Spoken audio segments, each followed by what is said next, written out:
It's January, and I need to ask you something. Are you already feeling behind? Like we're barely into the new year, and there's already this pressure. Everyone's posting their big 2026 plans, their word of the year, their morning routines, that whole January energy where everyone's crushing it, and you're just like trying to get through the week. Maybe you made some resolutions, maybe you didn't. Either way, there is this voice. You know the one. The one that says, yeah, rest is nice and all, but shouldn't you be doing more? Shouldn't you be further along by now? It's already middle of January. Come on. That voice isn't telling you the truth. And I have evidence, my friend. And look, I'm not immune to that voice. I had to remind myself of something I apparently need to keep learning over and over again. Rest isn't the obstacle to a good year. It's the foundation.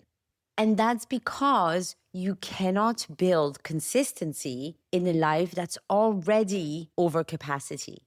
And I know a lot of you in January are trying to rethink your habits. And here's one thing about habits. Most habits don't fail because we lack discipline.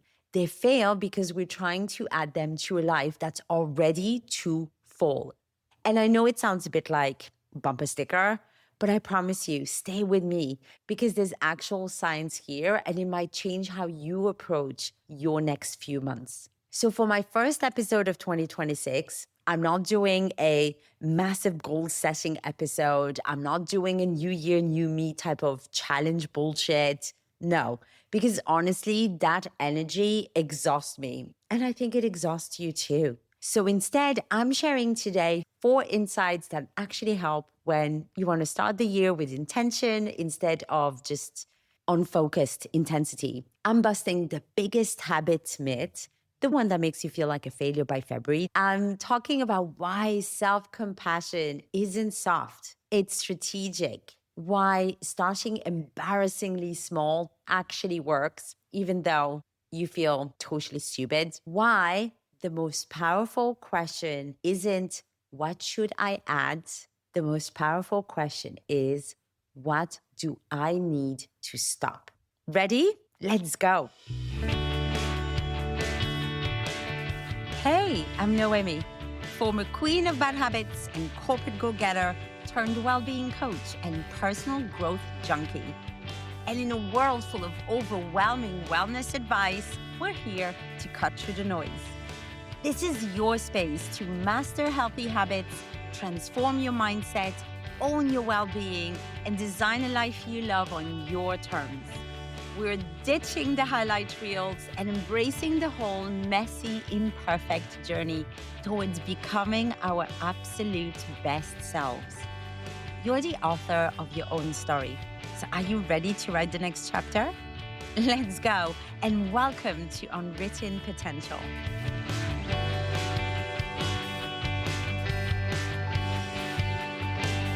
Hello and welcome to Unwritten Potential with me, Noemi. I am so glad you're here for the very first episode of the year.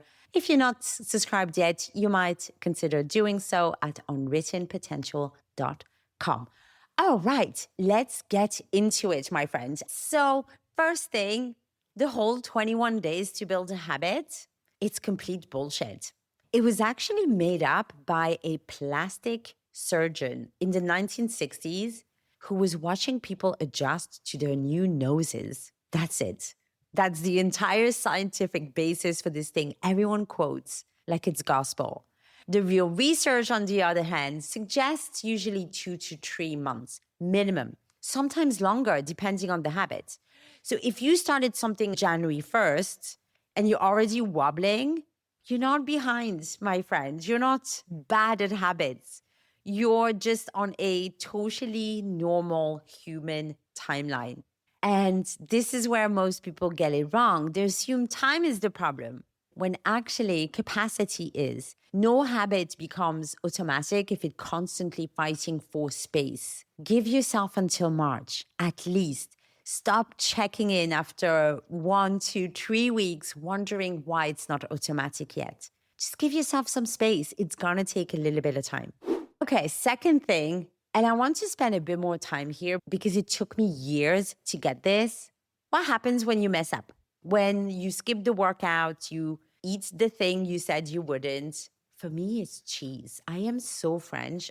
You fall off the wagon, whatever wagon you were desperately trying to stay on. I'll tell you what used to happen to me. The drill sergeant would show up immediately. You always do this. You're so weak. What is wrong with you? Why can't you just stick to something for once?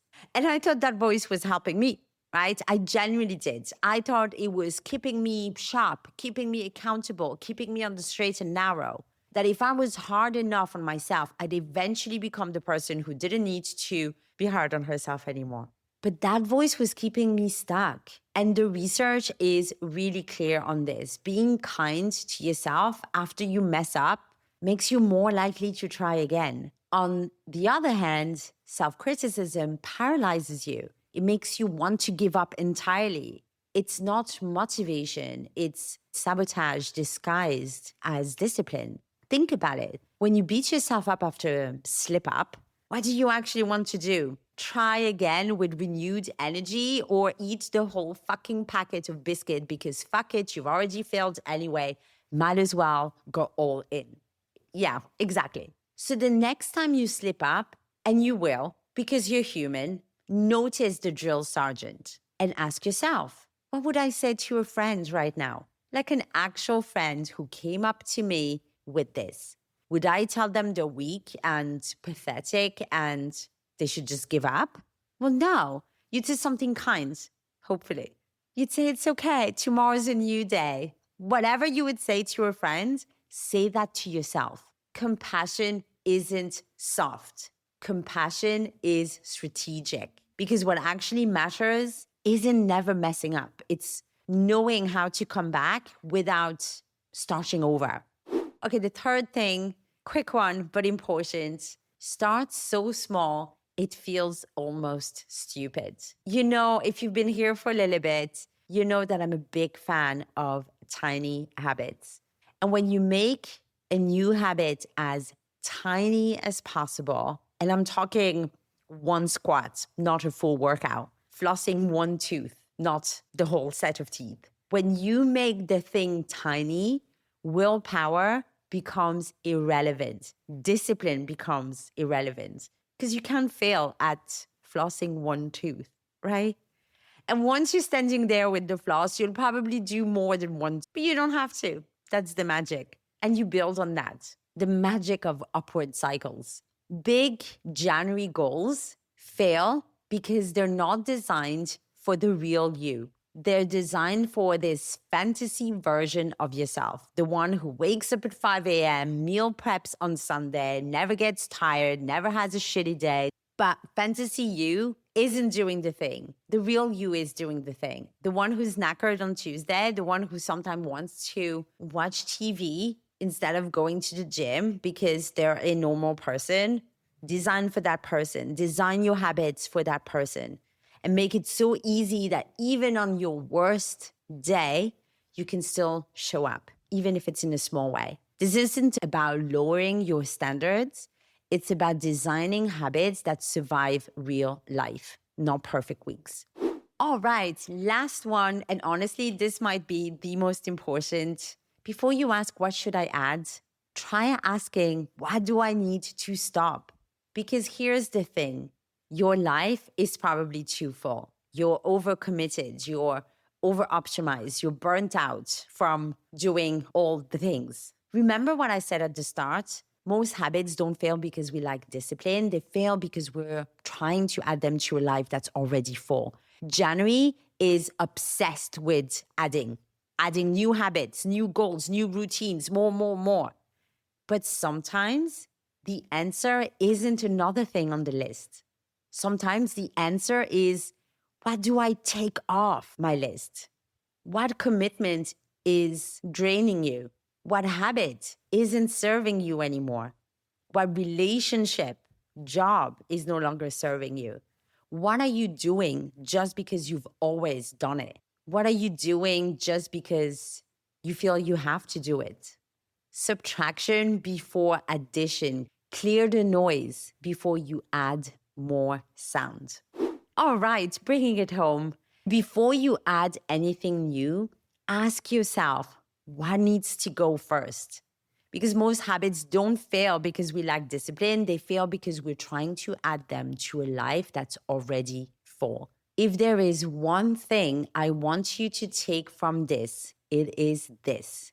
You don't need to try harder this year. You need to make space first. Now, if you want to go deeper, I've written a full article with 26 evidence-based things that actually work in real life. Just practical experiments you can try, tweak, or completely ignore, but still worth a read. Head to unwrittenpotential.com. You can sign up for the newsletter and join over 1,500 people. It's mental to me. Thank you so much for listening, my friends. This has been Unwritten Potential with me, Noemi. Happy New Year. And remember, if that voice is telling you that you're already behind, tell that voice to shut the fuck up. You're exactly where you need to be. See you next week.